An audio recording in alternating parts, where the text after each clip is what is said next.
ടാ നാറികളെ കഴിക്കാൻ വാടാ. എന്താടാ കഴിക്കാൻ? നല്ല ഒന്നാം തരം ബീഫ് ഉലർത്തിയത്.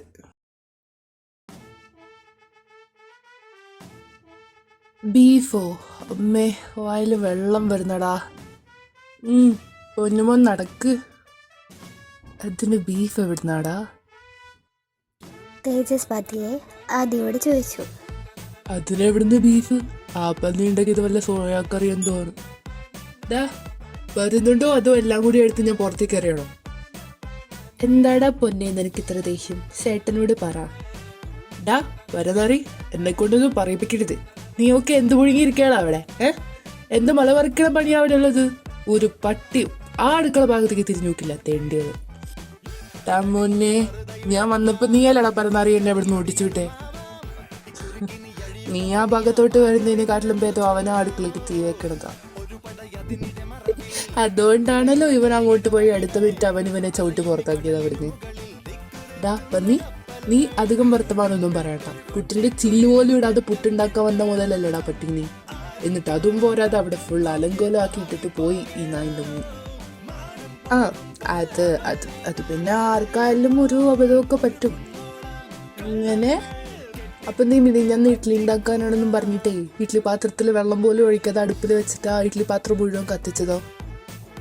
ടാ കള്ളപ്പന്നി, നീയാണല്ലേടാ അപ്പൊ എന്റെ ഇഡ്ഡലി പാത്രം തൊലച്ചത്. എന്റെ വീട്ടിൽ നിന്ന് എടുത്തോണ്ട് വന്നതാടാ നായത്. ഞാൻ എന്ത് പറയും അമ്മയോട്? നീ ചിൽ ബ്രോ ചിൽ. എന്റെ മോനെ, നീ ഇങ്ങനെ കിടന്ന് സീനാക്കാതെ. ഒരു ഇഡ്ഡലി പാത്രല്ലേ ഞാൻ വാങ്ങിത്തരാം നിനക്ക്. എത്ര എണ്ണം വേണം പറ.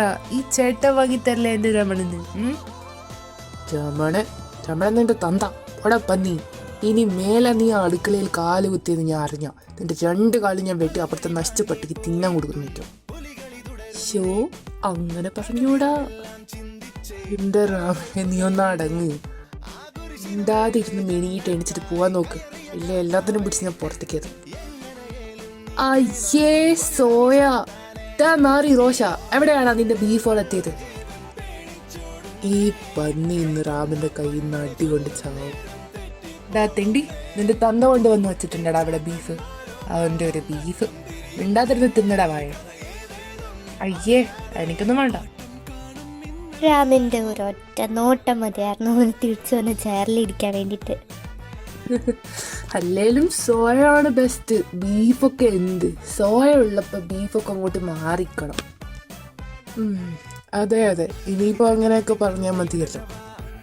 അല്ലടാ അതെ, അന്ന് നിന്റെ വീട്ടിൽ നിന്ന് കൊണ്ടുവന്ന ചെമ്മീൻ്റെ അച്ചാർ തീർന്നോന്നാ? തേ പട്ടിയില്ലേ, അതൊക്കെ എന്നേ വിഴുങ്ങി. അത് കുറെ ഉണ്ടായിരുന്നില്ലേ?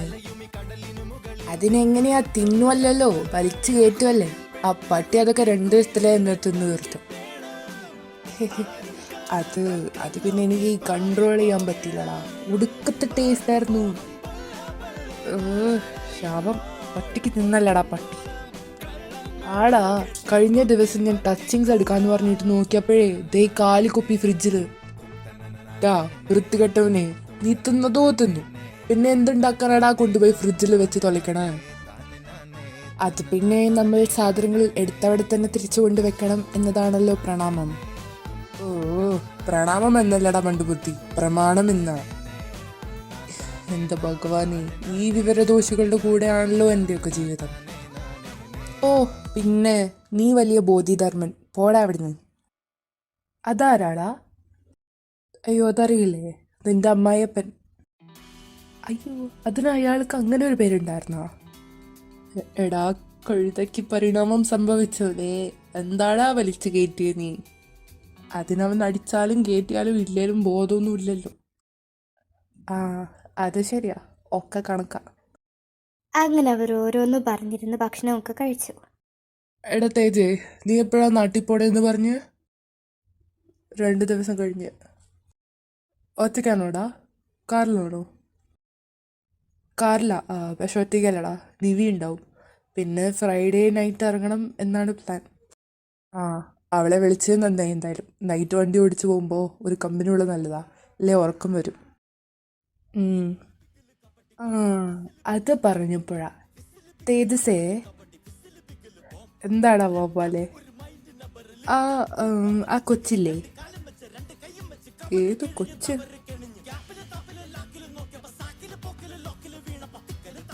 നിന്റെ കൂടെ വരുന്ന കുട്ടിയല്ലേ നിവി? അവള് സിംഗിളാണോ? ഇതിൻ്റെ ഉള്ളിലെ കോഴി ഉണർന്നല്ലോ. ഗിരിരാജൻ കോഴി. ചെറുക്ക് വേറെ ആരെയും കിട്ടിയില്ലടാ. ഗിരിരാജൻ ആരാടാ? ഓ, നിന്റെ അമ്മൂമ്മ. എൻ്റെ ആഞ്ജനേയ സ്വാമി, എനിക്ക് ശക്തി തരണേ. നീ പോടാ പട്ടി. നാറി, നിനക്കെന്തിനാടാ അവള് സിംഗിളാണോന്ന് അറിഞ്ഞിട്ട്? ചേട്ടന് വല്ല ചാൻസ് ഉണ്ടോ എന്ന് നോക്കാനാ. ചേട്ടൻ്റെ ഇത്രയും നല്ലോണം കൂടുന്നുണ്ട്. ചേട്ടൻ്റെ കാലിൽ ഞാൻ തല്ലി ഓടിക്കേണ്ട ടൈം എന്നേ കടന്നു പോയി. മിക്കവാറും ഉടനെ വേണ്ടി വരും. ഈ തെണ്ടിയുടെ ശല്യം കാരണം നമ്മുടെ ഓപ്പോസിറ്റ് ഫ്ലാറ്റിലുണ്ടായ പിള്ളേരൊക്കെ വേറെ ഫ്ലോറിലോട്ട് മാറിപ്പോയി. എടാ നായിൻ്റെ മോനെ, നീയാണല്ലേടാ അപ്പം എൻ്റെ കഞ്ഞിയിൽ പാറ്റിയിട്ടത്. ചെറ്റേ, നീയാണല്ലേടാ സാമദ്രോഹി. എൻ്റെ ചിന്നു. സീ ഗൈസ്, നമ്മൾ വിഷയത്തിൽ നിന്ന് തെന്നി മാറിപ്പോകുന്നു. നീ പറയണ തേജസ്സേ, ഈ നാറിയെ ഞാനിന്ന് കൊല്ലും.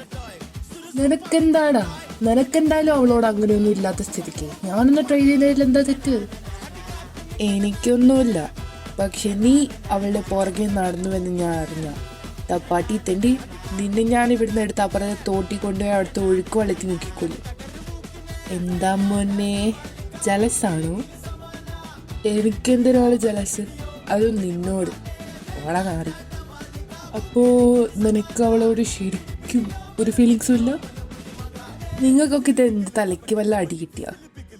അതല്ലല്ലോ അവൻ നിന്നോട് ചോദിച്ചതിനുള്ള ഉത്തരം. എടാ നാറികളെ, അവൾ കുഞ്ഞല്ലേ. അവളോട് എനിക്ക് അങ്ങനെയൊന്നുമില്ല.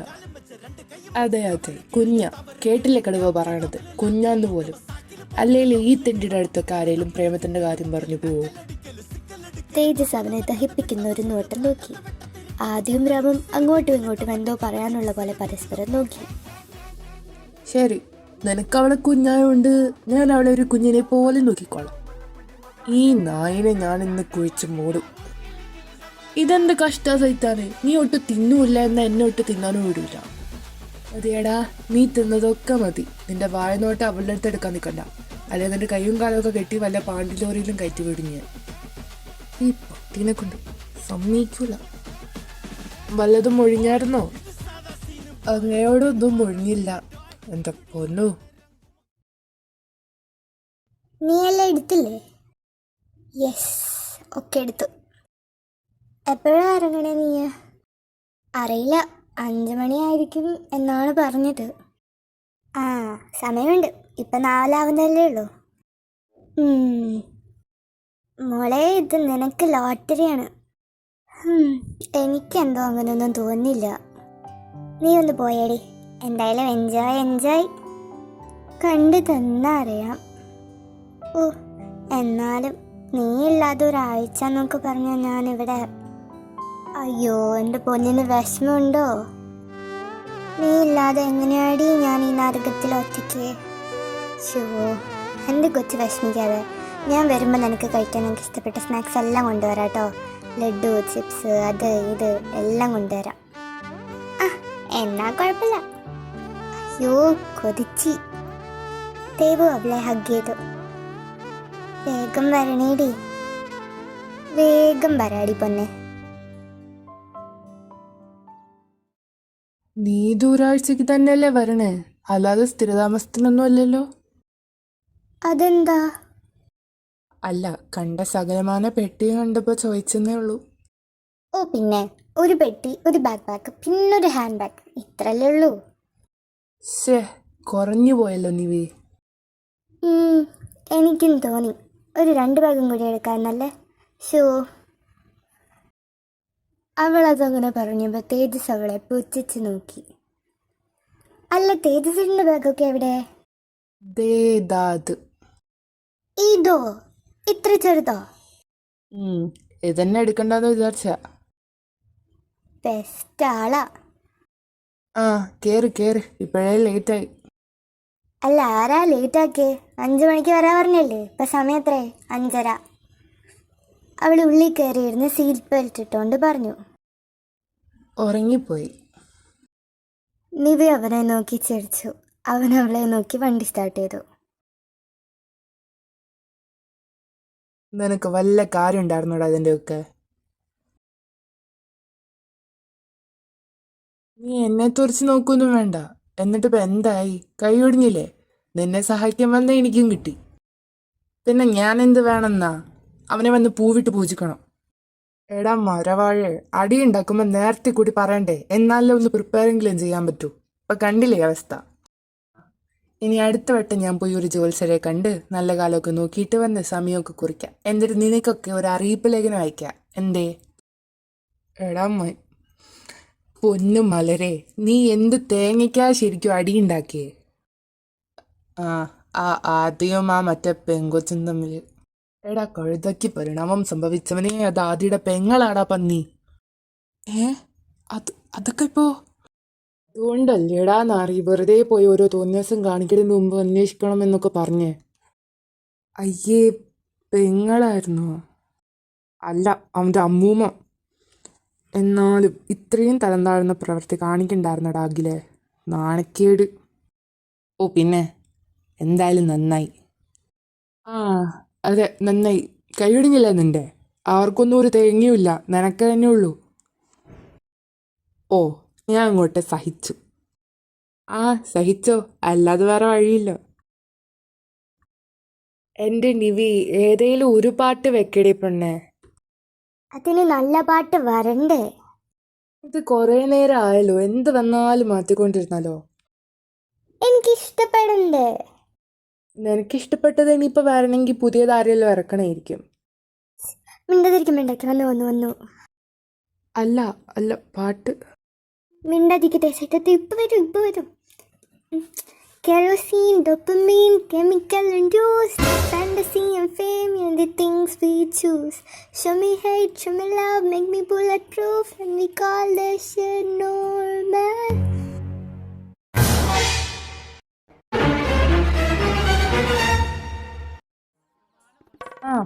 എന്നിട്ട് ബാക്കി ഓർമ്മയില്ല. ഇതാൻ്റെ ഫേവറേറ്റ് ലൈൻ. ഇപ്പൊ എങ്ങനെ ഇരിക്കണ്? ഈ 4 വരി പാടാൻ വേണ്ടിട്ടാ അവള് 2 മണിക്കൂറായിട്ട് പാട്ട് മാറ്റിക്കൊണ്ടിരിക്കണേ. Body to body. അയ്യന്റെ മോനെ, ഇതിലാ ജൂണിയുടെ ഫസ്റ്റ് ലൈൻ ഉണ്ടല്ലോ, ഇപ്പൊ വരും. I need the whole stadium to jump. Scene പക്കാ റൊമാൻറ്റിഫിക്കേഷൻ ഒക്കെ കേൾക്കണോ എൻ്റെ തേസേട്ടാ? ഇങ്ങനെ റോമ എണീറ്റ് നിൽക്കും. നമുക്ക് അവരോട് ബഹുമാനം തോന്നി നമ്മൾ തന്നെ ചേർന്നിങ്ങനെ എണീറ്റിക്കും. തേജസ് അവൻ്റെ നെറ്റിയിലെ കൈവച്ച് ഇവിടെ കൊണ്ട് തോറ്റു എന്ന രീതിയിലിരുന്നു. നമ്മുടെ നിവിയാണെങ്കിൽ ഓരോ അരണത്തെ പാട്ട് മാറ്റി വെക്കുന്നുണ്ട്. അവനാണെങ്കിൽ എന്തേലും ചെയ്യട്ടെ എന്ന രീതിയിൽ അവളുടെ ഓരോ പെരുമാറ്റം കണ്ട് സഹികെട്ടിരിക്കുന്നുണ്ട്. എൻ്റെ മീനോ, നീ ഈ പാട്ട് കേൾക്കണത് സഹിക്കണത് പോരാതെ നിന്റെ പാട്ടും ഞാൻ സഹിക്കണോ? ഇനി ഫ്രീ റൈഡ് തരുന്നതിൻ്റെ പ്രായശ്ചിത്തമായിട്ട് നീ വല്ല ഉപകാരം ചെയ്യുമെന്ന് വിചാരിച്ചാൽ ഇത് ഉപദ്രവമാണല്ലോ ഡി പെണ്ണേ. നിവി അവനെ കൂർപ്പിച്ച് നോക്കി കണ്ണുരുട്ടി കാണിച്ചു. ശരി, എന്നാ പിന്നെ ഇയാളെ വലിയ അരിജിത് സിംഗ് പാട്ട് പാടി കേൾപ്പിച്ചേ, കേക്കട്ടെ. ഓ പിന്നെ, എനിക്കൊന്നും വയ്യ. ഇതാ പറയണത്, കഴിവില്ലെങ്കിൽ അതുള്ളവരെയെങ്കിലും പ്രോത്സാഹിപ്പിക്കാൻ പഠിക്കണം. പ്രോത്സാഹനം? നീ ആ പാട്ട് പാടലൊന്നും നിർത്തിയാൽ ഞാൻ നിനക്ക് പ്രോത്സാഹനമല്ല, അംഗീകാരം വാങ്ങിച്ചു തരാം. നിവി അവനെ നോക്കി ദഹിപ്പിച്ചിട്ട് പാട്ട് മാറ്റി തിരിഞ്ഞ് പുറത്തെ കാഴ്ചകൾ കണ്ടുകൊണ്ടിരുന്നു. തേജസ് ചിരിച്ചുകൊണ്ട് കാറിൻ്റെ സൈഡിലുണ്ടായിരുന്ന ഒരു ബോക്സിൽ നിന്ന് കിറ്റ്കാറ്റ് എടുത്ത് അവളുടെ മടിയിൽ വെച്ച് കൊടുത്തു. അവൾ അവനെ സർപ്രൈസ്ഡ് ആയിട്ട് നോക്കി. അവൻ ഒരു ചെറു ചിരിയോടെ വണ്ടി ഓടിക്കുന്നത് ശ്രദ്ധിച്ചു. അവളുടെ മനസ്സും കണ്ണും ഒരുപോലെ നിറഞ്ഞു. അവൻ അവളുടെ ഫേവറേറ്റ് ഏതാണെന്ന് ഓർമ്മ ഉണ്ടാവുന്ന അവൾ ഒരിക്കൽ പോലും വിചാരിച്ചില്ല. വർഷങ്ങൾക്ക് മുമ്പ് അവൻ അവൾക്ക് കൊടുത്തിട്ടുണ്ടായിരുന്നുവെങ്കിലും അതിപ്പോഴും അവന് ഓർമ്മ ഉണ്ടാവുമെന്ന് അറിഞ്ഞപ്പോൾ അവൾക്ക് ഒരുപാട് സന്തോഷമായി. അവനാണെങ്കിൽ അവളുടെ ഓരോ ചെറിയ പെരുമാറ്റവും നോക്കി ശ്രദ്ധിക്കുന്നുണ്ടായിരുന്നു. അവൻ അവളെ നോക്കി ഒരു കള്ളച്ചിരി ചിരിച്ചു.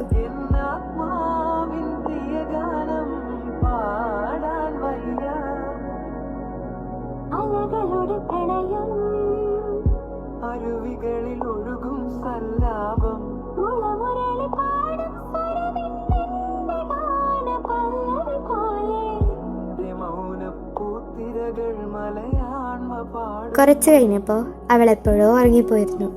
അവനാണ് അവളെ വിളിക്കാനും പോയില്ല.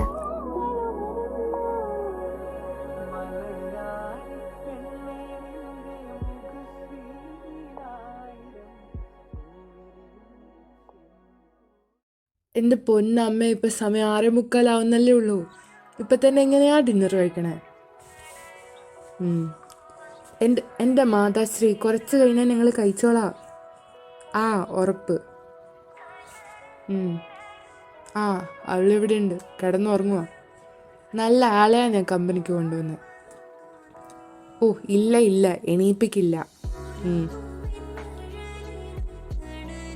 ആ വെച്ചോ, ഞാൻ എത്താറാകുമ്പോൾ അങ്ങോട്ട് വിളിച്ചോളാം. എന്തായാലും നേരം വിളിക്കും. ആ ഞാൻ വണ്ടി ഓടിക്കട്ടെ. ഓ, വാങ്ങി കൊടുത്തോളാം അവൾക്ക് വേണ്ടതൊക്കെ. അമ്മ വെച്ചോ, ഞാൻ വണ്ടി ഓടിക്കട്ടെ. ശരി ശരി. നിവി പെട്ടെന്ന് ഞെട്ടി എണീറ്റു. അയ്യോ! തേജസ്സു അവളുടെ ഞെട്ടല് അവനും ഒന്ന് ചെറുതായിട്ട് പേടിച്ചു. എന്നിട്ട് അവളെ നോക്കി. എന്താടി പെണ്ണേ? അയ്യോ തേജസ്സേട്ടാ, ഞാൻ കുറെ നേരം ഉറങ്ങു. നമ്മളെവിടെയാ? സമയത്രയായി? ആ, ബെസ്റ്റ് ആളാ നീ. കമ്പനി തരാ പറഞ്ഞിട്ട് കിടന്നുറങ്ങിയിട്ടിപ്പോ. ഇനി ഒരു 30 മിനിറ്റ് നമ്മളെത്തും. നിവി ഒരു അറ്റാക്ക് വന്ന പോലെ അവനെ തന്നെ നോക്കിയിരുന്നു. എന്നിട്ട് അവളുടെ മനസ്സിൽ, അയ്യോ പഴച്ചോനെ, ചതിച്ചല്ലോ. ഈ മനുഷ്യൻ്റെ കൂടെ സമയം സ്പെൻഡ് ചെയ്യാന്ന് വിചാരിച്ചിട്ട് എന്നിട്ട് ഞാൻ ഫുൾ ടൈം കടന്നുറങ്ങി സമയം വേസ്റ്റ് ആക്കിയല്ലോ എൻ്റെ കൃഷ്ണ. എന്തായാലും ഇത്രയും ആലോചിക്കാൻ? ഞാൻ ഇത്രയും നേരം കടന്നുറങ്ങിയപ്പോ എന്നെ ഒന്ന് വിളിക്കായിരുന്നില്ലേ തേച്ചേട്ടാ? അയ്യോ, ഞാൻ വിളിക്കാതെയാണോ? എത്ര വട്ടം വിളിച്ചു? നീയല്ലേ പോത്തുപോലെ കിടന്നുറങ്ങിയേ. അവനാണെങ്കിൽ അവൻ്റെ ചിരി മാക്സിമം പിടിച്ചു വെക്കാൻ ശ്രമിക്കുന്നുണ്ട്. എനിക്ക് അപ്പോഴാണ് ഒരു സ്ഥിരകാല ബോധമൊക്കെ വന്ന് പുറത്തേക്ക് നോക്കിയത്. അപ്പം നോക്കിയപ്പോഴും പുറത്തൊക്കെ ഇപ്പോഴും എല്ലാം തമിഴിലായിരുന്നു എഴുതിയിട്ടുണ്ടായിരുന്നത്. അവൾ പെട്ടെന്ന് എന്നെ ഫോൺ എടുത്ത് നോക്കിയപ്പോൾ സമയം 7:15. അവൾ തേജസ് നോക്കി കണ്ണുരുട്ടി. തേജസ് ആണെന്ന് അവൻ്റെ ചിരി പരമാവധി അടക്കി പിടിക്കുന്നുണ്ട്. അയ്യോ, എന്തിനാ പിടിച്ചു വെക്കണേ? അങ്ങോട്ട് ചിരിച്ചോ, ഇതിൻ്റെ കൂടെ ഒരു കുറവ് വേണ്ട. എൻ്റെ മീനു, നിന്റെ മുഖം ഒന്ന് കാണായിരുന്നു. ഫോട്ടോ ഫ്രെയിം ആക്കി വെക്കേണ്ട സീനായിരുന്നു അത്. ഒരുപാട് കിണിക്കല്ലേ, നിങ്ങൾക്ക് ഇത്തിരി കൂടുണ്ട്. തേജസ് അവളെ നോക്കി കണ്ണ് ചിമ്മി ചിരിച്ചു. അവൾക്കത് കണ്ടിട്ട് ചിരിക്കാതിരിക്കാൻ സാധിച്ചില്ല. ഭഗവാനെ, മനുഷ്യന് നല്ല ജീവൻ അങ്ങോട്ട് പോയ മനുഷ്യ.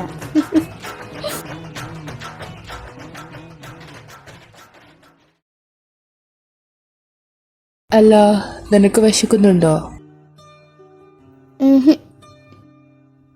ഇപ്പൊ കഴിക്കാൻ വേണ്ടേ?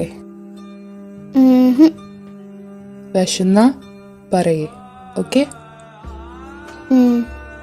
തീർച്ചയായിട്ടും വിശക്കുന്നുണ്ടോ? എനിക്കില്ല. ഞാൻ വരുമ്പോ ചായയും പിന്നെ നല്ല അടിപൊളി പഴംപൊരിയും കഴിച്ചിട്ടാ വന്നെ. അത് വിടുന്നു. റോഷന്റെ സ്പെഷ്യലാ. ആ ഏട്ടനും കുക്കൊക്കെ ചെയ്യാനറിയോ? ആ പട്ടി നന്നായി കുക്ക് ചെയ്യും. അവിടെ ആകെ റാമും റോഷനും മാത്രമേ അടുക്കളയിൽ കയറുള്ളൂ. അവർ നന്നായിട്ട് ഫുഡ് ഉണ്ടാക്കും. അപ്പോൾ ബേസിക്കലി പറഞ്ഞാൽ നിങ്ങളൊക്കെ ഒരു ഉപകാരം ഇല്ലാതെ അവിടെ ഇരിക്കുന്ന ആൾക്കാരാണെന്നുള്ളതാണ് സത്യം, അല്ലേ? വെറുതെ ഒന്നുമല്ല. ആ റാം തേണ്ടി ചുമ്മാ ഇരിക്കൊന്നും വിടില്ല. പാത്രം കഴുകണ ജോലി ഞാനും അജുവും കൂടി ചെയ്യും. ആകെ ഒരു പണിയെടുക്കാത്തത് ആദ്യമായിട്ടോ? അതെന്താ? അതെന്താന്നൊക്കെ ചോദിച്ചാ, ആ നാറിക്ക് എന്തെങ്കിലും പണി കൊടുത്താൽ പിന്നെ അവനെല്ലാം അങ്ങോട്ട് ഇരട്ടി പണിയാക്കി തരും. അത് പിന്നെ നമ്മൾ തന്നെ ചെയ്യേണ്ടി വരും. അതുകൊണ്ട് അവനെ ഒന്നിനും പഠിപ്പിക്കില്ല. ഓ, എല്ലാം കണക്കാ. വെറുതെ അല്ല നിങ്ങളെല്ലാം അത്രയും കൂട്ടായത്. എല്ലാം ഒന്നിനൊന്ന് മെച്ചം. ഒരു കണക്കിന് ആ ട്രെൻഡുകളുള്ളതുകൊണ്ട് സമയം പോണതേ അറിയില്ല. ഞങ്ങളെല്ലാവരും ആദ്യത്തെ ദിവസം തന്നെ കൂട്ടായതാ. ഹോസ്റ്റൽ റൂം എടുക്കാൻ ചെന്നതാ. അവിടുത്തെ റൂൾസ് അത് ഇതെന്നൊക്കെ കേട്ടപ്പോൾ ഞാൻ തന്നെ സൈഡ് വലിക്കും. പിന്നെ ഞാൻ അവിടെ വെച്ചിട്ടാണ് റാമിനെ കാണുന്നത് ആദ്യമായിട്ട്. നിനക്ക് പിന്നെ എൻ്റെ അമ്മയുടെ സ്വഭാവം അറിയാലോ. അവിടെ വെച്ചിട്ട് ഒരു മലയാളി ഫാമിലീനെ കണ്ടു എന്ന് പറഞ്ഞിട്ട് എൻ്റെ അമ്മ അങ്ങോട്ട് പോയി ഒരേ വർത്തമാനമായിരുന്നു. അങ്ങനെ അവൻ്റെ ഫാമിലി എൻ്റെ ഫാമിലിയും കൂടി നല്ല കൂട്ടായി. പിന്നെ അവിടെ ഒരു ക്ലർക്ക് ഉണ്ടായിരുന്നു. അപ്പോൾ അവരാണ് അയാളെ അവനത്ത് പറഞ്ഞത് ആദിയുടെ കാര്യം. അവൻ റൂംമേറ്റ്സിനെ അന്വേഷിക്കുന്നുണ്ട്, മലയാളികളാണെങ്കിൽ അത്രയും സൗകര്യം എന്നൊക്കെ പറഞ്ഞ് പരിചയപ്പെടുത്തി. എന്നിട്ട് അവൻ്റെ നമ്പർ തന്നതും പുള്ളിക്കാരൻ തന്നെയാണ്. എന്നിട്ട് ഞങ്ങൾ അവനെ വിളിച്ചിട്ട് കോണ്ടാക്ട് ചെയ്തു. അപ്പോൾ അവൻ വേക്കൻസിയുടെ കാര്യമൊക്കെ പറഞ്ഞപ്പോൾ ഞങ്ങൾ രണ്ടുപേരും പിന്നെ അങ്ങോട്ടേക്ക് മാറി. മലയാളിയാണെന്ന് അറിഞ്ഞതും പിന്നെ വേറൊന്നും ഞങ്ങളങ്ങനെ അന്വേഷിക്കാൻ നിന്നില്ല. അപ്പം തന്നെ അവൻ്റെ അവിടേക്ക് മാറി. അങ്ങനെ ആദ്യത്തെ ഒരു മാസം ഞങ്ങൾ 3 പേരുമായിരുന്നു. പിന്നെയാണ് ക്ലാസ്സിൽ വെച്ച് റോഷനെയും അജുനെയും കാണുന്നത്. ആദ്യത്തെ ദിവസം തന്നെ ഹോസ്റ്റലിൽ പെട്ടതാണ്. പിന്നെ ഞങ്ങൾ ക്ലാസ്സിൽ വെച്ചിട്ട് നല്ല കൂട്ടായി. പിന്നെ അവർ ഇടയ്ക്കിടയ്ക്ക് ലീവൊക്കെ എടുത്ത് ഞങ്ങളുടെ അവിടെ ഫ്ലാറ്റിൽ സ്റ്റേ ചെയ്യാൻ വരും. പിന്നെ ചേക്കന്മാർ സ്ഥിരമാക്കാനായപ്പോൾ തെണ്ടികൾ വെട്ടിയും കിടക്കൊക്കെ എടുത്ത് ഹോസ്റ്റലിൽ വിട്ട് ഞങ്ങളുടെ കൂടെ അങ്ങോട്ട് വന്നു. പിന്നെ ഞങ്ങൾ എല്ലാത്തിനും ഒരുമിച്ചായിരുന്നു. ആദ്യ ഫ്ലാറ്റാണെങ്കിലും പിന്നെ റൂംമേറ്റ്സ് നോക്കിയപ്പോൾ പിന്നെ ഞങ്ങളെല്ലാവരും കൂടി ഷെയർ ഇട്ട് എല്ലാ കാര്യം ചെയ്യാൻ തുടങ്ങി. ആദ്യമൊക്കെ ആ നാറി എന്താ പറയുക, ഇത് വേണ്ടെന്നൊക്കെ പറയുമായിരുന്നു, റെൻറ്റ് തരണ്ടെന്നൊക്കെ. പിന്നെ നമ്മളുടെ ഒരു മാന്യതയ്ക്ക് നമ്മൾ കൊടുക്കും. അപ്പോൾ അതേണ്ടി വേണ്ടെന്നൊന്നും പറയില്ല. ഇപ്പം ഞങ്ങളെല്ലാവരും കൂടി ഒരുമിച്ച് സ്പ്ലിറ്റ് ചെയ്തിട്ടാണ് കൊടുക്കണത്. അങ്ങനെ പോകുന്നു. നിവി ഇതെല്ലാം ഒരു ചിരിയോടെ കേട്ടിരുന്നു. ആദ്യമായിട്ടിനെ സമ്മതിക്കണം, നിങ്ങളെല്ലാത്തിനും സഹിക്കണതിനെ. പുള്ളി പാവൾ ഇത്തിരി നശിപ്പാലിയാണെന്നേ ഉള്ളൂ. പക്ഷെ ഞങ്ങളുടെ ഇടയിൽ ഒരാളെങ്കിലും കുറച്ച് റേഷണലായിട്ട് ചിന്തിക്കുന്നതാവാൻ മാത്രമാണ്. എന്നെ അവൻ എത്രയോ വട്ടം രക്ഷിച്ചിട്ടുണ്ട് ആ പണ്ടാർക്കാലം ഡീൻ്റെ കയ്യിൽ നിന്ന്. അവനോട് എനിക്ക് തീരാത്ത കടപ്പാടുണ്ട്. പക്ഷെ അതൊന്നും ഞാനായിട്ട് എന്നോട് കാണിക്കില്ല എന്ന് മാത്രം. ഞങ്ങളെല്ലാവരും അങ്ങനെ തന്നെയാണ്, അങ്ങോട്ടും ഇങ്ങോട്ടും തെറി വിളിച്ചിട്ട്. സ്നേഹം ഉണ്ടെങ്കിലും അത് കാണിക്കൊന്നുമില്ല. അതുകൊണ്ട് തന്നെയാണ് ഞാൻ പറഞ്ഞത്, നിങ്ങളെല്ലാവരും ഇത്രയും കൂട്ടാനുള്ള കാര്യം എന്താണ്, ഒന്നിനൊന്ന് മെച്ചല്ലേ. അങ്ങനെ അവർ ഓരോന്ന് പറഞ്ഞിരുന്ന സമയം പോയി. നിനക്കിപ്പോഴും വിശക്കുന്നില്ലേടി പെണ്ണെ? കുറച്ചുകൂടി കഴിഞ്ഞാൽ പിന്നെ അടുത്ത് നല്ല ഹോട്ടലൊന്നും ഇല്ല കേട്ടല്ലോ. എനിക്ക് വിശക്കണില്ല, തീർച്ചയായിട്ടും നമുക്ക് കുറച്ചുകൂടി പോവാം. നീ എന്താടി വല്ല പാർക്കിൽ എന്തെങ്കിലും ആണോ ഉച്ചയ്ക്കകത്താക്കിയേ? പാറക്കല്ലൊന്നുമല്ല, കേർഡ് റൈസാ. അമ്മേ, അതിന് ഇത്രയും ഹോൾഡിങ്ങോ? പിന്നെ നിനക്ക് വിശക്കുന്നില്ല എന്ന് ഉറപ്പല്ലേ? പിന്നീട് വിശക്കുന്നു എന്ന് പറഞ്ഞിട്ട് തല തിന്നാൻ വന്നാ ഞാൻ അവിടെ എവിടെയെങ്കിലും ഇറക്കി വിടും. പറഞ്ഞില്ല എന്ന് വേണ്ട. ശരി. തേജസ് ശ്വാസം വലിച്ചിട്ടു. നിവി അവളുടെ ഫോൺ എടുത്ത് എന്തൊക്കെയോ ടൈപ്പാക്കാൻ തുടങ്ങി. അവൻ കുറച്ച് സമയം കഴിഞ്ഞ് വണ്ടി പെട്ടെന്ന് സൈഡാക്കി. എൻജിൻ ഓഫാക്കിയത് കണ്ട് നിവി എന്താ എന്നുള്ള ഭാവത്തിൽ അവനെ നോക്കി. ഇപ്പോൾ വരാം എന്നും പറഞ്ഞ് അവൻ വണ്ടിയിൽ നിന്ന് ഇറങ്ങി. അടുത്തുണ്ടായിട്ടുണ്ട് ഒരു ബേക്കറിയിൽ കയറി. നിവി അവനെ നിരീക്ഷിച്ചു. ഒരു 2 മിനിറ്റ് കഴിഞ്ഞ് അവൻ്റെ കോൾ അവൾക്ക് വന്നു. എന്താ ഇവൻ കാണിക്കണേ എന്ന് നോക്കി അവൾ കോളിൻ്റെ എടുത്തു. നിനക്ക് സ്നാക്സ് ഏതാ വേണ്ടേ? എനിക്കൊന്നും വേണ്ട. കൊച്ചെ, മിണ്ടാതെ എന്താ വേണ്ടെന്നാ പറഞ്ഞു. ഇല്ലെങ്കിൽ ഞാൻ പിടിച്ച് തോട്ടിക്കളയുന്നു. നോക്കിയോ? ഇതെന്ത് കഷ്ടോ നിവി. വല്ല ലേസോ കുറുക്കറയോ എന്തേലും മതി. ഏത് കളറാ? കുറുക്കറയുടെ ഗ്രീൻ ഉണ്ടോ? അത് മതി. വേറെ ഒന്നും വേണ്ടേ? തേജസ് കോള് കട്ടാക്കി. രവി പുറത്തേക്ക് നോക്കി. ഇതെന്തൊരു മനുഷ്യനാ എന്ന രീതിയിൽ പിറുവെടുത്തു. കുറച്ച് കഴിഞ്ഞ് തേജസ് വന്ന് വണ്ടി കയറി. അവൾക്ക് കുർക്കുറെ കൂടെ ഒരു ബോട്ടിൽ സ്പ്രൈറ്റും ഒരു കോഫിയുടെ മിൽക്ക് ഷേക്കും കൊണ്ടുവന്ന് കൊടുത്തു. കൂടെ അവനൊരു ബോട്ടിൽ ഫിസും. അവൻ ആ കൊണ്ടുവന്ന കവർ അവൾക്ക് നേരെ നീട്ടി. എൻ്റെ അമ്മേ, ഇതൊക്കെ എന്തിനാ? നീ കുറച്ച് കഴിഞ്ഞാൽ തുടങ്ങും നിന്റെ ഡ്രാമ. അതുകൊണ്ട് ഇപ്പം തന്നെ കുറച്ച് പ്രീസേവ് ആക്കിയതാ. ഇവിടെ നിന്ന് കഴിഞ്ഞാൽ പിന്നെ അടുത്തൊന്നും ഒരു നല്ല ഹോട്ടൽ പോലും ഉണ്ടാവില്ല 2 മണിക്കൂറിന്. നിവി അവനെ നോക്കി പൊച്ചിച്ചു. തേജസാണെങ്കിൽ നമുക്ക് കാണാം എന്ന രീതിയിൽ അവളെ നോക്കി കളിയാക്കി. സമയം രാത്രി 11:40. എൻ്റെ നിവി, ആ ഫോണിൻ്റെ ഉള്ളിൽ നിന്ന് കണ്ണെടുക്കോ? കുറേ നേരം ആയാലും അതിൽ കുത്തിക്കൊണ്ടിരിക്കാൻ തുടങ്ങിയിട്ട്. അല്ല, ഇതാ ഇപ്പോൾ കുഴപ്പം. ഞാൻ ഫോൺ നോക്കിയ പ്രശ്നം. ഫോൺ എടുത്ത് വെച്ച് എന്തെങ്കിലും സംസാരിച്ചാൽ പറയും ആ വായിക്ക് കുറച്ച് റെസ്റ്റ് കൊടുക്കാൻ. എന്നാൽ പിന്നെ കുറച്ച് പാട്ട് കേട്ട് ചില്ലുക പറഞ്ഞാൽ അതിനും കുത്തും. ഇതെന്ത് കഷ്ടാ. നീ അതിന് പാട്ട് കേൾക്കുമല്ലോ, കിടന്ന് കൂവുമല്ലേ. അതുകൊണ്ടാണല്ലോ ഞാൻ മിണ്ടാതെ വായ അടച്ചിരിക്കണം. അപ്പോൾ അതും പ്രശ്നം. തേജസ് അവൻ്റെ ഫിസിൻ്റെ ബോട്ടിൽ ഒരു കയ്യിൽ വെച്ച് ഓപ്പൺ ആക്കാൻ ശ്രമിക്കുമായിരുന്നു. ഇത് കണ്ട് നിവി അവൾ വേഗം തന്നെ അവൻ്റെ കയ്യിൽ നിന്ന് വാങ്ങി അവനത് ഓപ്പൺ ആക്കി കൊടുത്തു. വണ്ടി ഓടിക്കുമ്പോൾ എന്തിനാ ഇത്രയും സർക്കസ്, പറഞ്ഞാൽ തുറന്നു തരില്ലേ? തേജസ് അത് വാങ്ങി കുടിച്ചു. ശരി, ഞാൻ ഫോൺ എടുത്ത് വയ്ക്കാം. ഇനിയിപ്പോൾ ഞാൻ എന്താണോ ചെയ്യേണ്ടത്? എനിക്ക് വെറുതെ ഇരുന്ന് ഉറക്കം വരും, ബോറടിച്ചിട്ട്. വല്ലാത്ത ഉറക്കം തന്നെ നിന്റെ. ശരി, നീ പാട്ട് വെച്ചല്ല പ്രശ്നം, ഞാൻ വയ്ക്കാം. അവൻ അതും പറഞ്ഞ് അവൻ്റെ ഫോണിൽ സ്പോട്ടിഫൈ കണക്ട് ആക്കി. എന്നിട്ട് പാട്ട് വെച്ചു. ഓ, നല്ല പാട്ടാ. അല്ലേലും എനിക്ക് പണ്ടേ നല്ല ടേസ്റ്റ് ആണല്ലോ എല്ലാത്തിലും. ഓ അതെ അതെ അതെ. തേജേട്ടാ, ഞാൻ ഈ വിൻഡോ ഓപ്പൺ ആക്കിക്കോട്ടെ, നല്ല കാറ്റുണ്ട് പുറത്ത്. തേജസ് അവൾക്ക് വിൻഡോ ഓപ്പൺ ആക്കി കൊടുത്തു. അതെ, വിൻഡോ ഓപ്പൺ ആക്കി തന്നു എന്ന് പറഞ്ഞ് തലയൊന്നിട്ട് പുറത്തിടരുത് കേട്ടല്ലോ. ഓ ഇല്ല ഇല്ല. അവൾ പതുക്കെ ജനലിൻ്റെ അടുത്തേക്ക് ചാരിയിരുന്നു. കാറ്റ് പതുക്കെ അവളുടെ മുടിയെ തലോടി.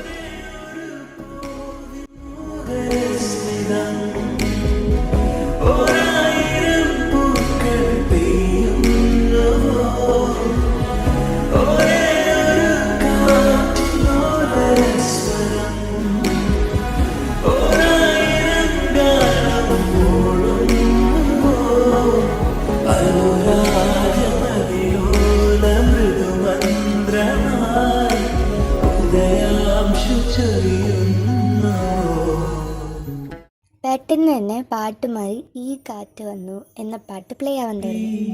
നിവി പെട്ടെന്ന് പുറത്തു നിന്ന് കണ്ണെടുത്ത് അവനെ നോക്കി. അവനും തിരിച്ചവളെ പുരുകമുയർത്തി എന്താ എന്നുള്ള രീതിയിൽ നോക്കി. നിവി ഒന്നുമില്ല എന്ന് പറഞ്ഞ് തിരിച്ച് പുറത്തേക്ക് ശ്രദ്ധ തിരിച്ചു.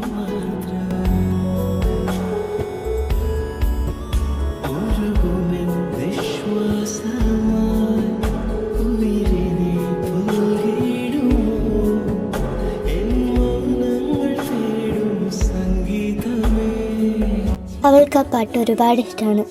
അവൾ എന്നും ആ പാട്ട് കേട്ട് അവനെ ഓർക്കാറുണ്ട്. പെട്ടെന്ന് അത് അപ്രതീക്ഷിതമായി പ്ലേ ആയപ്പോൾ അവളുടെ ഉള്ളിൽ മനസ്സിലെന്തോ പറഞ്ഞറിയിക്കാൻ പറ്റാത്ത വികാരം നിറഞ്ഞു. എന്തോ കാറ്റിൻ്റെ ശക്തി കൊണ്ടോ ഉള്ളിലെ വിങ്ങൽ കൊണ്ടോ കണ്ണ് ചെറുതായി നിറഞ്ഞു. അതിൽ നിന്ന് തുള്ളി ഒഴുക്കി. അവളത് വേഗം തുടച്ച് ശ്രദ്ധ തിരിച്ചു.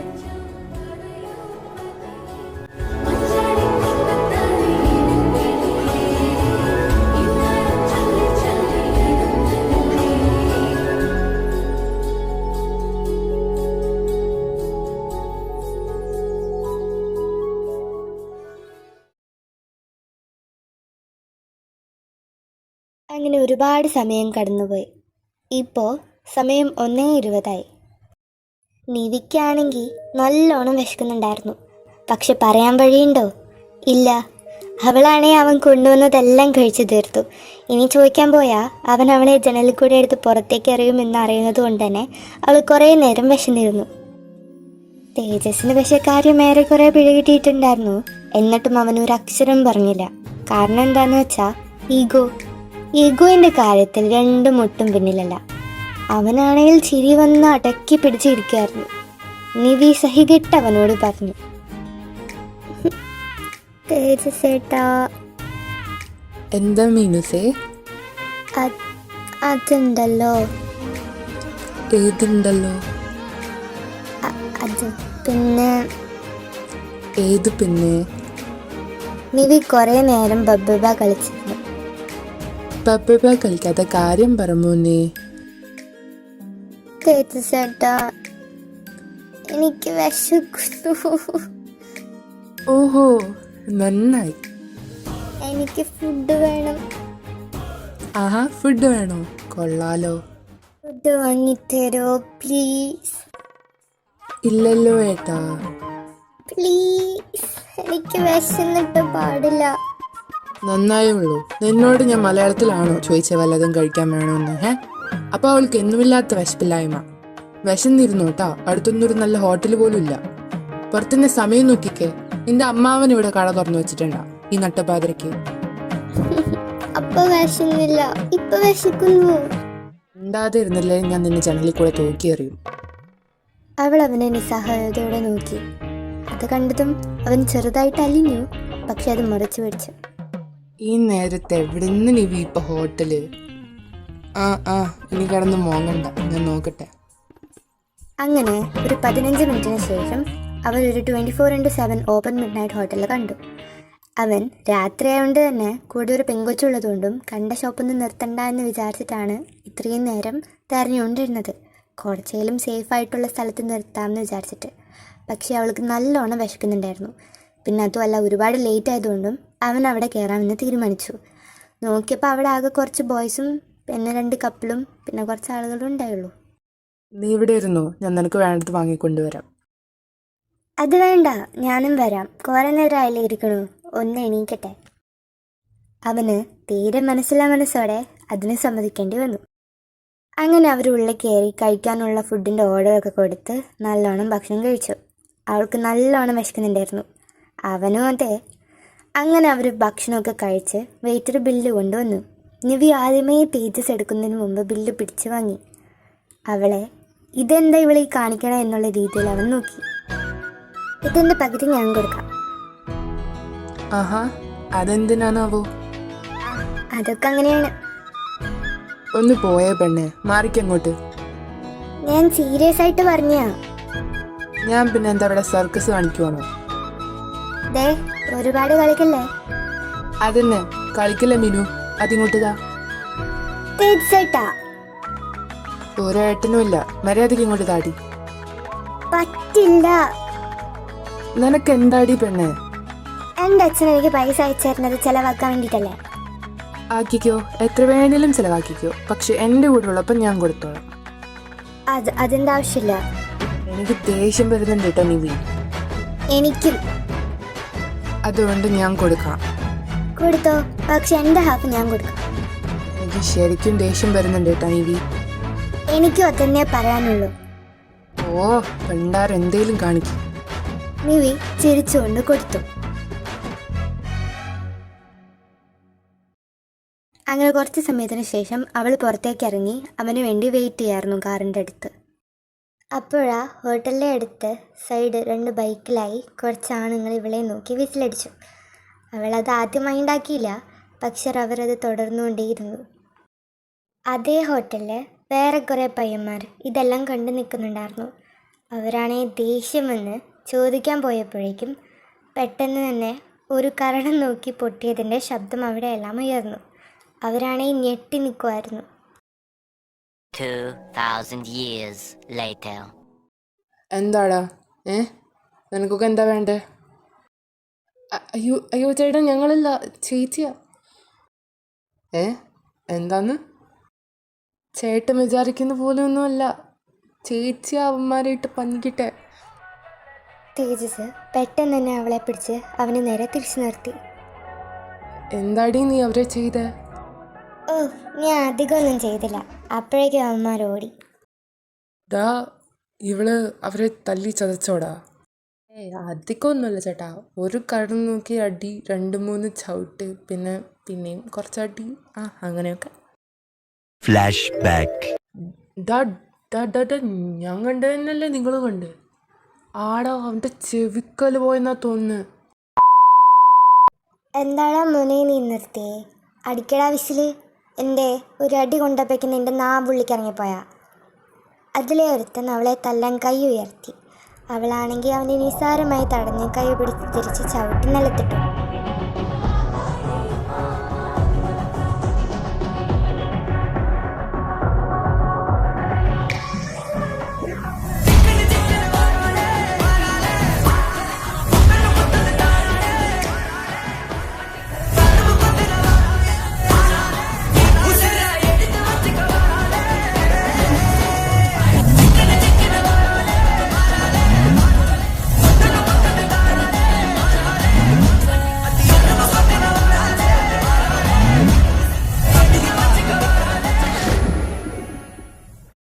മറ്റേ പയ്യന്മാരാണ് ഇതെല്ലാം കണ്ട് കണ്ണ് തള്ളി നിൽക്കുമായിരുന്നു.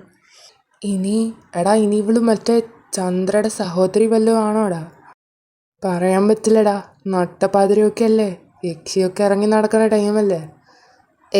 യക്ഷിയാവല്ലടാ, ആ കിക്കൊക്കെ കണ്ടില്ലേ, മോഡേൺ സംഭവമാണ്. ഇനി അവൻ പറഞ്ഞ പോലെ ചന്ദ്രയുടെ കസിയും വല്ലതും. അതേടാ. നമ്മൾ സഹായിക്കാൻ പോകണടാ. എന്തിന്? നീ വുമൺ എംപവർമെൻ്റ് ഒന്നും കേട്ടിട്ടില്ലേ? ആ ചേച്ചിക്ക് നമ്മുടെ സഹായമൊന്നും വേണ്ട. ഇനി നമ്മളായിട്ട് വെറുതെ പോയി അടി വാങ്ങി കൂട്ടണം. ജീവിതത്തിൽ ഇത്രയും കാലം കഷ്ടപ്പെട്ട് കരാട്ടെ പഠിച്ചിട്ട് ഇന്നേ വരെ അതെനിക്ക് ശരിക്കും പ്രാക്ടിക്കലായിട്ട് ഇംപ്ലിമെൻറ്റ് ചെയ്യാൻ പറ്റിയിട്ടില്ല. ഇടയ്ക്ക് ടൂർണമെൻറ്റിന് പോയി അടി ഉണ്ടാക്കുന്നല്ലാതെ ശരിക്കും അങ്ങോട്ട് ഇപ്പോഴാണ് ശരിയായത്. താങ്ക് യുടാ മോനെ. എനിക്കിപ്പോഴും ഫ്ലെക്സിബിലിറ്റി ഒക്കെ ഉണ്ട്, വിചാരിച്ച പോലെ ഒന്നും അല്ല. അതൊക്കെ പെട്ടെ. അടുത്ത ആരാണ്? എൻ്റെ പൊന്നേച്ചി, ഇവൻ അറിയാതെ ചെയ്ത്. ഞങ്ങൾ ചുമ്മാ വീട്ടിലെടുത്ത് പ്രാക്ടീസ് ചെയ്യായിരുന്നു, അല്ലാതെ ഒന്നുമില്ല. ഞങ്ങൾ പോവാണ്. എടാ വണ്ടി എടുക്കണം നായ. അവർ വേഗം തന്നെ വണ്ടി എടുത്ത് അവിടെ നിന്ന് പോയി. നിവി തിരിഞ്ഞ് കയ്യിലെ മണ്ണും പൊടിയൊക്കെ തട്ടിക്കളഞ്ഞു. അപ്പോഴാ അവിടെ നിൽക്കുന്ന മറ്റു ചെക്കന്മാരെ അവളെ കണ്ടത്. അവൾ അവരെ നോക്കി കൈ പൊക്കി കാണിച്ച് ഹായ് എന്ന് കാണിച്ചു. എൻ്റെ പൊന്നേച്ചി, ഞങ്ങളൊന്നും ചെയ്തില്ല, ഞങ്ങൾ ചുമ്മാ നോക്കി നിന്നേ ഉള്ളൂ. അപ്പോഴേക്കും തേജസ് വന്നു. അവളെ ചുറ്റും അവർ നിൽക്കുന്ന കണ്ടപ്പോൾ അവൻ ആകെ പേടിച്ചു. അവളുടെ അടുത്തേക്ക് ഓടി വന്ന് അവളെ പിടിച്ച് അവൻ്റെ സൈഡിലേക്ക് നീക്കി നിർത്തി അവളുടെ കൈയിൽ പിടിച്ചു. End of flashback. നിന്നോട് ഞാൻ പറഞ്ഞിട്ടുണ്ട് ഞാൻ ഇല്ലാത്ത അടങ്ങിയിരിക്കാൻ. ഞാൻ ഒരു 5 മിനിറ്റ് മാറി നിന്നപ്പോഴേക്കും നീ ഇവിടെ ഒരു യുദ്ധം തന്നെ തുടങ്ങിയല്ലോടി. അവർ മോശമായി പെരുമാറിയ നിനക്ക് എന്നെ വിളിച്ചൂടെ? എന്തിന്? ഇത് നിസ്സാര കേസായിരുന്നു. ഞാൻ തന്നെ ജയിലിൽ ചെയ്യാവുന്നതേ ഉള്ളൂ. നടക്കം അങ്ങോട്ട്. എവിടെയെല്ലാം തട്ടിയോ? തേജസ് അവളെ കൈയും പിടിച്ച് വലിച്ച് കാറിലേക്ക് കൊണ്ടുപോയി. നിവയാണെ പോകുന്നതിന് മുമ്പ് ആ ചെക്കന്മാരെ നോക്കി ബായൊക്കെ കാണിച്ചു. അവർ തിരിച്ചു. ഇത് കണ്ടിട്ട് തേജസ്സിന് വീണ്ടും ദേഷ്യം വന്നു. അവളെ ദേഷ്യത്തിൽ പിടിച്ച് വലിച്ച് കാറിൻ്റെ പാസഞ്ചർ സീറ്റ് ഓപ്പണാക്കി അവളെ അവിടെ പിടിച്ചിരുത്തി അവളുടെ കൈയൊക്കെ സൂക്ഷിച്ചു നോക്കി. എവിടെയെല്ലാം തട്ടിയോ? അവൻ അത്യാവശ്യം ദേഷ്യം വരുത്തി തന്നെ ചോദിച്ചു. ഉറപ്പാണല്ലോ? അവൾ അതേന്ന് തലയാട്ടി. തേജസ് അവളെ നേരെ എഴുത്തി സീറ്റ് ബെൽറ്റൊക്കെ ഇട്ട് കൊടുത്ത് ഡോർ അടിച്ച് അപ്പുറത്തെ സൈഡ് വന്നിരുന്നു. നല്ലോണം ദേഷ്യം വന്നിട്ടുണ്ട്. ഇനി ഈ കലിപ്പ് ഞാൻ എങ്ങനെ ഉരുക്കും എൻ്റെ കൃഷ്ണ. തേജസ് വണ്ടി സ്റ്റാർട്ടാക്കി. ഒന്നും തന്നെ മിണ്ടിയില്ല. അവൾ എന്തൊക്കെയോ അവനോട് ചോദിച്ചെങ്കിലും അവൻ ആകെപ്പാടെ അവളെ ഇഗ്നോർ ചെയ്തു. കാരണം അവൾ അടിയുണ്ടാക്കിയതിലായിരുന്നില്ല അവന് വിഷമം. അവൻ അവളെ ഒറ്റയ്ക്ക് നിർത്തി പോയതിലായിരുന്നു അവനോട് തന്നെ ദേഷ്യം. പോരാത്തതിന് അവനെ വിളിക്കാതെ ഒറ്റയ്ക്ക് അടിയുണ്ടാക്കിയതിലായിരുന്നു അവൻ്റെ അടുത്ത ദേഷ്യം. അവളെ നല്ലോണം അറിയാം. അവളെ നോക്കാൻ ഒരാളുടെ ആവശ്യമില്ലെന്നും അവന് നന്നായി അറിയാം. പക്ഷേ അവളെ ഇവൻ്റെ കൂടെ വിട്ടത് ഇവനോടുള്ള വിശ്വാസത്തിൻ്റെ പുറത്തല്ലേ. അപ്പോൾ അവൾക്ക് എന്തെങ്കിലും പറ്റിയായിരുന്നെങ്കിൽ he wouldn't forgive himself. തേജസേട്ടാ, ഐം സോറി. പ്ലീസ് ഇങ്ങനെ മിണ്ടാതിരിക്കല്ലേ. ഞാൻ തേജസേട്ടനെ വിളിക്കാൻ നിന്നതാ. പക്ഷെ വാഷ്റൂം പോയ ആളെ എങ്ങനെയാണ് ഞാൻ വിളിച്ച് ഡിസ്റ്റർബ് ചെയ്യുക? ഇത് ഞാൻ ആദ്യമായിട്ടൊന്നുമല്ല ഒരാളെ പിടിച്ച് പഞ്ഞിക്കിടുന്നത്. പിന്നെ എന്തിനാ ഞാൻ കഷ്ടപ്പെട്ട് ഇത്രയും കാലം കരാട്ടെയൊക്കെ പഠിച്ചേ? അതാണോ ഇപ്പം ഇവിടുത്തെ വിഷയം? ശരി സോറി. ഞാൻ ഇനി അങ്ങനെയൊന്നും ചെയ്യില്ല, പ്രോമിസ്. പ്ലീസ് ഇനി മിണ്ടാതിരിക്കല്ലേ. പ്ലീസ്. ക്ഷമിച്ചോ? അടുത്ത വട്ടം ഇങ്ങനെ അടിയൊക്കെ ഉണ്ടാവും എന്നെ വിളിക്കോ? ഉറപ്പായും വിളിക്കാം. എങ്കിൽ കുഴപ്പമില്ല. എങ്കിൽ ഞാൻ നിൻ്റെ അമ്മയോട് പറയാതെ നിന്നെ രക്ഷിക്കാം. ഇപ്പം നമ്മൾ തുല്യരായില്ലേ? ഞാൻ തേസേട്ടൻ അടി ഉണ്ടാക്കിയതും പറയില്ല, ഞാൻ അടി ഉണ്ടാക്കിയത് തേസേട്ടനും പറയാൻ പറ്റില്ല. Okay, deal? ശരി. അങ്ങനെ അവർ അതും ഇതുമൊക്കെ പറഞ്ഞ് അങ്ങനെ അവരുടെ നാട്ടിലെത്തി. ഹലോ, ഞാൻ ഇത്രയും ദിവസം പോസ്റ്റ് ചെയ്യാതിരുന്നത് എനിക്ക് എക്സാം ആയിരുന്നു. അതുകൊണ്ട് ഞാൻ ഓൾറെഡി ഒന്ന് എഡിറ്റ് ചെയ്ത് വെച്ചില്ലായിരുന്നു. അതുകൊണ്ട് ആദ്യം മുതൽ തുടങ്ങണമായിരുന്നു. അപ്പോൾ അതൊക്കെ ചെയ്തെടുക്കാൻ കുറച്ച് സമയമെടുത്തു. പക്ഷേ അതിന് കോമ്പൻസേഷനായിട്ട് ഞാൻ ഇത് അത്യാവശ്യം നല്ലോണം ലെങ്തി ആയിട്ട് ചെയ്തിട്ടുണ്ട്. നിങ്ങൾക്ക് എല്ലാവർക്കും ഇഷ്ടമായെന്ന് വിചാരിക്കുന്നു. പിന്നെ ഇന്നു മുതൽ ഞാനൊരു കാര്യം ചെയ്യാൻ പോവാണ്. അതായത് ഇനി എനിക്ക് കമൻറ്റ് സെക്ഷനിൽ അറ്റ്ലീസ്റ്റ് 30 കമൻറ്റ് കിട്ടാതെ ഞാൻ അടുത്ത ചാപ്റ്റർ ഇടില്ല. ഐ നോ ഞാൻ സെൽഫിഷായിട്ട് സംസാരിക്കുന്നതെന്ന് എനിക്ക് തോന്നുന്നുണ്ടാവും. പക്ഷെ വേറെ വഴിയില്ലാത്തതുകൊണ്ടാണ്. നിങ്ങൾക്കറിയാമല്ലോ, ഞാനിത് പോസ്റ്റ് ചെയ്യുന്നത് കൊണ്ട് എനിക്ക് ഒന്നും കിട്ടുന്നില്ല, പൈസയോ അങ്ങനെയൊന്നും. കുറച്ച് കോപ്പി റൈറ്റ് കിട്ടുന്നതല്ലാതെ വേറെ ഒന്നും എനിക്ക് കിട്ടുന്നില്ല. പിന്നെ ഞാൻ പഠിത്തത്തിൻ്റെ ഇടയിൽ കൂടെ ഇതൊക്കെ ചെയ്യുന്നത് ശരിക്കും നല്ല പാടുള്ള പണിയാണ്. എഡിറ്റ് ചെയ്യണം, ഡബ് ചെയ്യണം, അത് ആൾക്കാരില്ലാത്ത സമയം നോക്കണം, അങ്ങനെ പാട്ട് ഡൗൺലോഡ് ചെയ്യണം, അങ്ങനെ ഒരുപാട് കാര്യങ്ങളുണ്ട്. അപ്പോൾ എനിക്കിതിന് ആകെ കിട്ടുന്നത് നിങ്ങളുടെ കമൻറ്റ്സ് മാത്രമാണ്. അത് മാത്രമാണ് എന്നെ മോട്ടിവേറ്റ് ചെയ്യുന്നതും ഇനിയും ചെയ്യാൻ വേണ്ടിയിട്ട്. അപ്പോൾ നിങ്ങൾ കമൻറ്റ് ഇട്ടില്ലെങ്കിൽ എനിക്ക് ശരിക്കും നല്ല വിഷമമുണ്ട്. ചിലതിൽ നിങ്ങൾ സബ്സ്ക്രൈബേ ചെയ്യുന്നില്ല. ഇപ്പോൾ 1K ആൾക്കാർ കാണുന്നുണ്ടെങ്കിൽ അതിൽ 10% ആൾക്കാരാണ് ആകെ, 10% ഇല്ല സബ്സ്ക്രൈബ് ചെയ്യുന്നത്. അപ്പോൾ പ്ലീസ് കമൻറ്റ് നിങ്ങൾ ചെയ്യൂ. എനിക്ക് എന്നാലേ ശരിക്കും സ്റ്റോറി ചെയ്യാൻ തോന്നുള്ളൂ. പിന്നെ എനിക്ക് മടി പിടിച്ച് കഴിഞ്ഞാൽ ഞാൻ ഒരിക്കലും എനിക്ക് ചെയ്യാനേ തോന്നില്ല. അതുകൊണ്ട് ഞാൻ ഉറപ്പിച്ചു 30 കമൻറ്റ് കിട്ടാതെ ഞാൻ അടുത്ത ചാപ്റ്റർ ഇടില്ലാന്ന്. I am sorry. ഞാൻ സ്വാർത്ഥമായിട്ട് സംസാരിക്കണമെന്ന് എനിക്കറിയാം, പക്ഷെ വേറെ വഴിയില്ലാത്തതുകൊണ്ട് ഇങ്ങനെയൊന്നും പറഞ്ഞില്ലെങ്കിൽ നിങ്ങളിടില്ല. Next episode waiting. ഹാർട്ട് മാത്രം ഇടല്ലേ. നിങ്ങൾക്ക് എന്താണോ ഈ സ്റ്റോറിയെ പറ്റി തോന്നുന്നത് അത് പറയൂ പ്ലീസ്. എത്ര സമയം വേണം? 1 മിനിറ്റ് പോരെ വന്ന് കമൻ്റ് ഇടാൻ. അതുകൊണ്ട് ദയവ് ചെയ്ത് ചെയ്യണേ. എന്നാൽ ഞാൻ അടുത്ത ചാപ്റ്റർ വേഗം പോസ്റ്റ് ചെയ്യാം. ഓക്കെ? എനിക്ക് ആഗ്രഹമുണ്ട് സബ്സ്ക്രൈബേഴ്സ് കൂടുന്നുണ്ട്, പക്ഷെ ഞാൻ നിങ്ങളെ ഫോഴ്സ് ചെയ്യില്ല. അതൊക്കെ നിങ്ങൾക്ക് ഇഷ്ടമാണെങ്കിൽ മാത്രം ചെയ്താൽ മതി. പക്ഷേ കമൻറ്റ് ഇട്ടേ പറ്റൂ. എൻ്റെ സ്റ്റോറി കാണണമെങ്കിൽ നിങ്ങൾ കമൻറ്റ് ഇടണം. ഓക്കെ? ഞാൻ എനിക്ക് പറയുന്നുണ്ടെങ്കിൽ ഞാനൊരു പാവാണ്. ഓക്കെ? Bye guys. ഞാൻ വേഗം പോസ്റ്റ് ചെയ്യാം കേട്ടോ.